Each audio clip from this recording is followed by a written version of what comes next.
Good morning. I'm here today with Sally Curtis from the Killington Arts Guild, and thank you so much, Sally, for taking the time to talk with me this morning.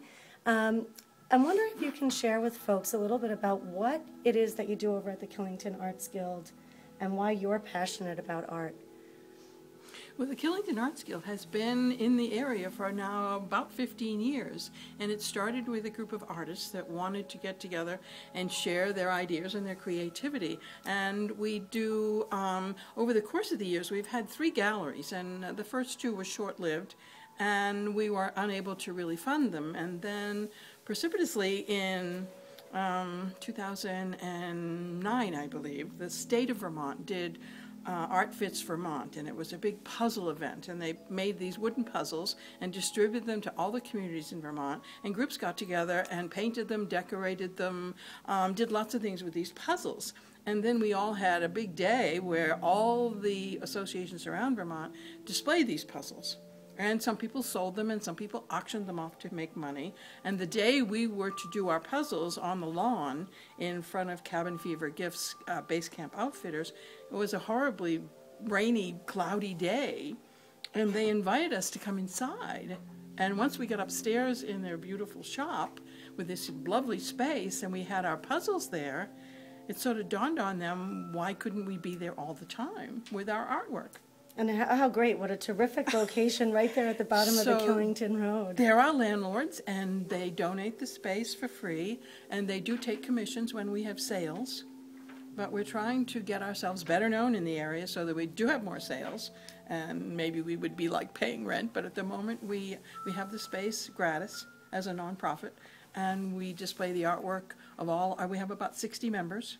Terrific. All local artists? All local artists that pay $25 a year, that's all it costs. Or if you're a student, it's only $15. And you can display your work in our shows. We have 4 shows a year. They last 3 months each. And we display all different kinds of work. We have sculpture, and we have paintings of different mediums and mixed mediums. We also do programs.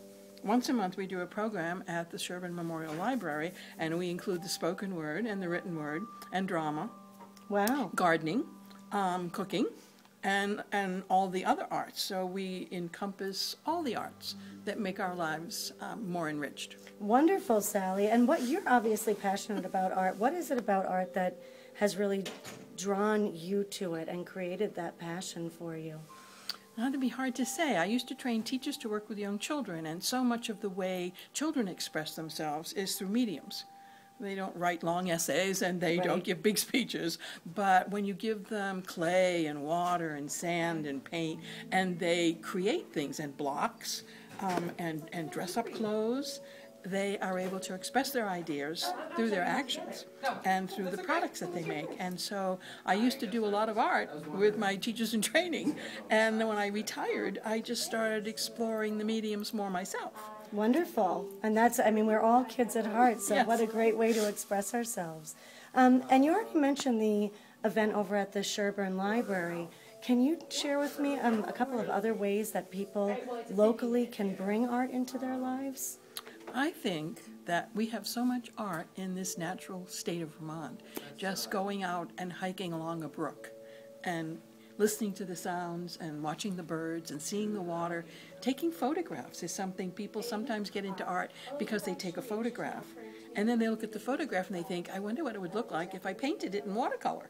True. And so we have also workshops where people can come and learn to use these different mediums. Wonderful. So we have a 2-day watercolor workshop coming up in June 7th and 8th, with Peter Huntoon, a local favorite watercolor painter here in Vermont. And we have a knitting class in March, and we also have a bead making class where people can make earrings and bookmarks, and with another one of our artists. So you can go to our website and check out these events. They're all listed there. And the website is www.killingtonartsguild.org. Wonderful, Sally. I really appreciate it. And it sounds like you have something for everyone. Oh, I think we do. And our next show, which opens on February 15th with an opening reception open to the public from 1 to 3:30 on that Saturday, February 15th, is celebrating Student Art Month. So there'll be a lot of displays from local children as well as our own artists. And we have a featured artist from the Killington Mountain School, Courtney Aslan, who will be demonstrating and having her work. Terrific. So you're really supporting local artists and helping the community to bring that into your life. Is there a value that, not a monetary value, but what value do you place on art? Do you think that you'd like to see folks come away from the Killington Arts Guild with? A value. I think the value to it is it just enriches your own sense of who you are and what would the world be without art? We had this little saying one time, what would the earth be without art? And if you take out A-R-T out of earth, you just get That's great. That's great. Thank you. I really appreciate your time today, Sally. You're welcome. And make sure to check out the website at killingtonartsguild.org. Yes. And you can check out all the events that Sally mentioned today in our interview. Thanks so much. Keep up the great work, and I'll look forward to checking out some more of your events. Thank you very much.